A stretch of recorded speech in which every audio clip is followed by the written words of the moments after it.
নতুন ফেসিবাদ জন্ম দেওয়ার কেউ দুঃসাহস দেখাবেন না। যদি দেখান তাহলে আবারও আবাল বৃদ্ধ বনিতা বাধ্য হবে তাদের নৈতিক দায়িত্ব পালন করতে। তখন কেউ পথ খুঁজে পাবেন না। আমরা ওটা চাই না। আমরা চাই সবাই মজলুম ছিলাম, মজলুমরা অন্তত জালিম নাই হই, মজলুমরা পরস্পরের প্রতি, দেশবাসীর প্রতি ন্যায় বিচার করি, সুবিচার করি। আমরা তাই চাচ্ছি। সঠিক পথে আসুন।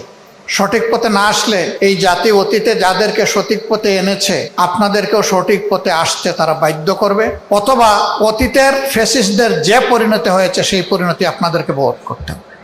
ছাত্র সমাজের মেজাজ হচ্ছে দুনিয়ার সকল যুগে সকল দেশে কমন। তারা সবসময় অন্যায়ের বিরুদ্ধে, অসত্যের বিরুদ্ধে। বাংলাদেশও তার ব্যতিক্রম নয়। আমাদের প্রাণের কাফেলা বাংলাদেশ ইসলামী ছাত্র শিবির কর্তৃক আয়োজিত জুলাই ডকু ফিল্ম প্রতিযোগিতার এ আসরের প্রিয়ভাজন সভাপতি, ইসলামী ছাত্র শিবিরের কেন্দ্রীয় সভাপতি নুরুল ইসলাম সাদ্দাম, সম্মানিত অতিথিবৃন্দ, শহীদ পরিবারের গর্বিত সদস্যবৃন্দ, জুলাই যোদ্ধাবৃন্দ, কমলমতি প্রতিযোগী ছাত্রছাত্রীরা, তাদের সম্মানিত অভিভাবকবৃন্দ, সুধীমণ্ডলী, সাংবাদিক বন্ধুগণ, আজ থেকে মাত্র 2 বছর আগে 36 জুলাই নামে বিশ্বের ক্যালেন্ডারে একটি দিন সংযুক্ত হয়েছে। এর আগে কোথাও 36 জুলাই কি জিনিস মানুষ জানতো না।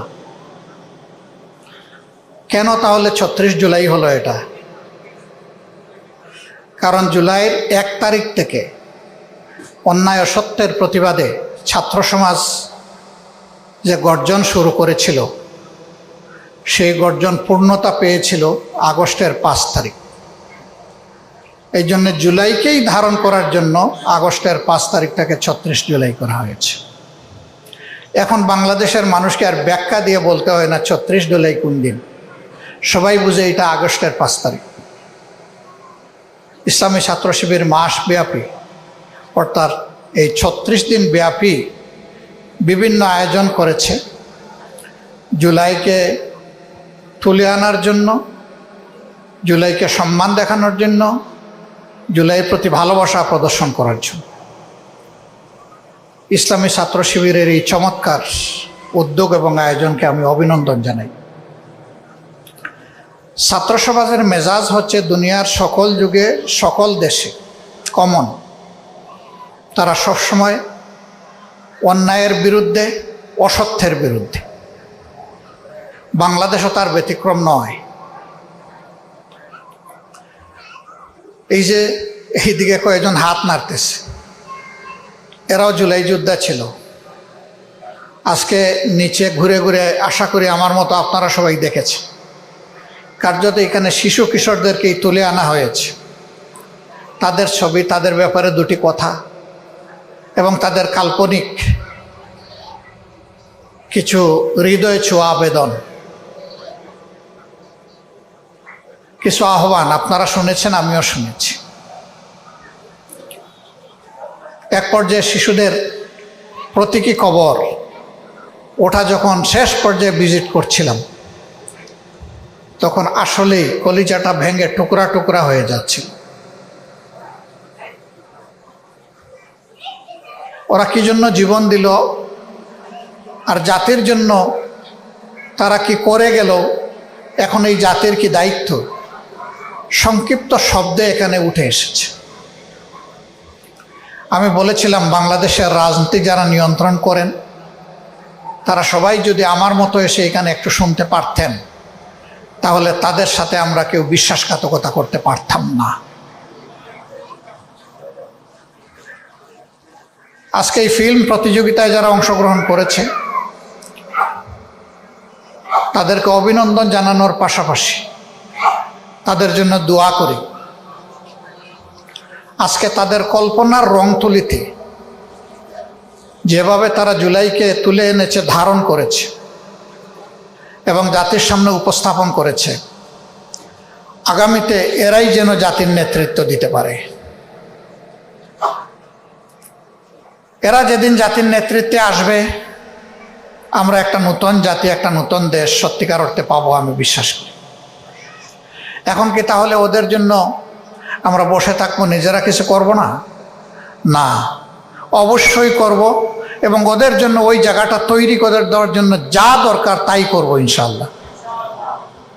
তার কোনো কমতি হবে না, চুল পরিমাণ কমতি হবে না। আমরা জুলাই শহীদ পরিবার, আহত পঙ্গু সমস্ত যোদ্ধা ভাই বোনদের প্রতি আমরা অঙ্গীকার ব্যক্ত করছি, আপনাদের আকাঙ্ক্ষার বাংলাদেশ গড়া এবং খুনি জুলুমবাদদের বিচার করা, এই দুইটাকে আমাদের পবিত্র দায়িত্ব আমরা মনে করি। যদি খুনি এবং জুলুমবাদদের বিচার না হয়, তাহলে এই জাতির মধ্যে আরো বেশি বেশি করে খুনি তৈরি হবে। এক ফেসিবাদ বিদায় নেবে, আরেক ফেসিবাদ তার জায়গা দখল করবে।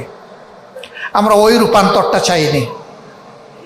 আমরা চেয়েছি ফেসিবাদের পুরা রক্ত বদলে দিয়ে নূতন রক্ত সঞ্চালিত করা হোক বাংলাদেশের দেহের ভিতরে। আমরা সেই পরিবর্তনের বাংলাদেশই চাচ্ছি, এবং এর জন্য অনিবার্য হয়ে উঠেছে গণভোটের গণরায় বাস্তবায়ন, জুলাই সনদ হুবহু বাস্তবায়ন। সরকারি দল এখনো চাচ্ছে না, তারা বলে আমরা অক্ষরে অক্ষরে বাস্তবায়ন করব, কিন্তু সব উল্টাপথে হাঁটতেছে। আমরা তাদেরকে অনুরোধ জানাবো, সঠিক পথে আসো।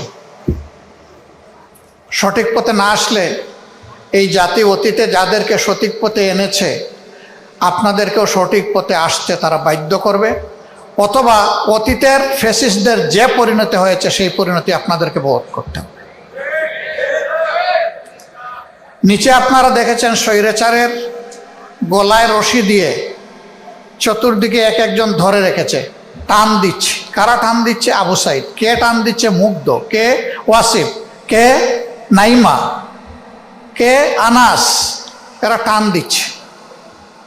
স্লোগান ছিল, রশি ধরে মারো টান, ফেসিবাদ হবে খান খান। এরা এমন টান দিয়েছে যে ফেসিবাদ খান খান হয়ে চতুর্দিকে উড়ে গেছে, টিকতে পারে নাই। নূতন ফেসিবাদ জন্ম দেওয়ার কেউ দুঃসাহস দেখাবেন না। যদি দেখান তাহলে আবারও আবাল বৃদ্ধ বনিতা বাধ্য হবে তাদের নৈতিক দায়িত্ব পালন করতে। তখন কেউ পথ খুঁজে পাবেন না। আমরা ওটা চাই না। আমরা চাই সবাই মজলুম ছিলাম, মজলুমরা অন্তত জালিম নাই হই। মজলুমরা পরস্পরের প্রতি, দেশবাসীর প্রতি ন্যায় বিচার করি, সুবিচার করি। আমরা তাই চাচ্ছি। আজকে এই প্রতিযোগিতায় যারা অংশগ্রহণ করেছে সকলকে অভিনন্দন, বিশেষভাবে অভিনন্দন যারা বিজয়ীর পুরস্কার লাভ করবে, তাদেরকে অগ্রিম অভিনন্দন জানাই রাখলাম।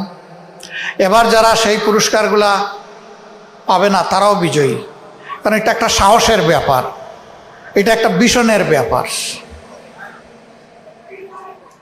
এই তরুণ যুবক, যুবা, প্রৌঢ়, বৃদ্ধ, আমরা এখানে যারা আছি সকলের প্রতি আহ্বান, আসুন বাংলাদেশটাকে বুক ভরে ভালোবাসি,